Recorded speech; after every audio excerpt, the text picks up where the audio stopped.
Good morning. রটি দা রটিলার পেজে জানাই স্বাগত। আগের দিন ভাইফোঁটা ছিল, দিদিয়া অনেক দিন পর বাড়িতে, সব দাদারা ভাইরা এসছে। রটি কেন বাদ যাবে বলুন তো? হ্যাঁ, রটিও ভাইফোঁটা নিয়েছে, একদম নিজের ভাইয়ের মতোই। এই দেখুন, একটু উত্তেজিত হয়েছিল, দিদিয়াকে বসতে হবে, দাদা ওখানে ঘুরে খাচ্ছে।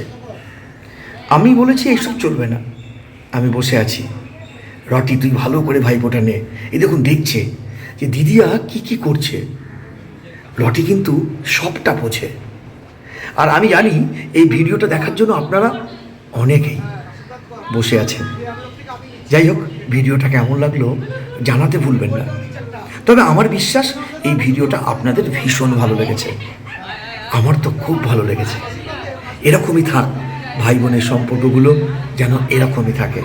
রটি তুই সুস্থ থাক, ভালো থাক, এইভাবেই আমাদের সঙ্গে থাক।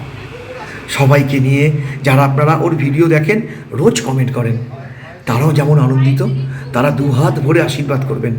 যারা রটিকে ভাইয়ের মতো দেখেন, তারা তো অবশ্যই মনে মনে ভাইফোঁটা দেবেন।